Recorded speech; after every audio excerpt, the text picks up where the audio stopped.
మన మిద్దె తోటలో తోటకూర విత్తనాలు తర్వాత వీడియోలో చూస్తారు ఎలా మొలిసినాయని. అవి ఎలా వస్తాయో చూడండి. ఇవన్నీ సీడ్స్ వచ్చేస్తాయి కొంచెం ఇదేవంగానే. వీటిని మనం ఇలా కోసేసుకోవాలి. కోసేస్తే మళ్ళీ చిగుళ్ళు పెరుగుతూ ఉంటాయి అన్నమాట. ఇవి మళ్ళీ వీటిలో కుండీలో ఇలా చల్లుతూ ఉంటే వచ్చేస్తాయి. ఎక్కడ ఏది ఖాళీగా ఉంటే దానిలో అలా మనం జల్లేయచ్చు అనమాట. తర్వాత చూపించే వీడియోలు మీరు చూస్తారు, అన్నీ అలా జల్లినవే.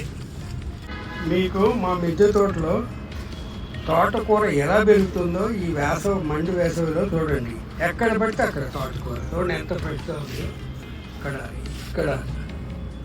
ఇక్కడ అసలు ఎన్ని కోసిలు కొద్దికి వస్తుంటాయి.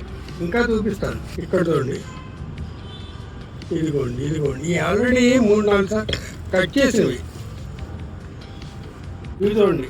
నెక్స్ట్ రైనీ సీజన్కి మనం రెడీ చేసుకున్న పాట్లు కొన్ని రోజులు సాయిల్ మిక్స్ కలిపేసి ఉంచేస్తాం కదా, దానిలో లైట్గా తోటకూర చూసి చూడండి ఎన్నో వచ్చినాయి.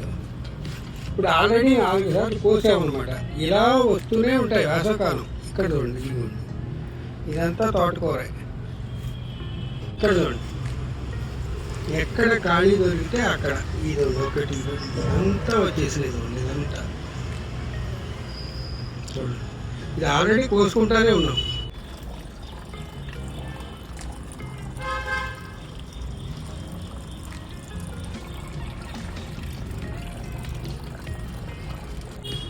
చూడండి ఎంత తోటకూర వచ్చిందో. పడిమలిసింది గెస్ట్ ప్లాంట్స్.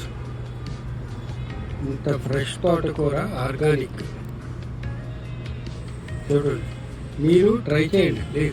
Thank you.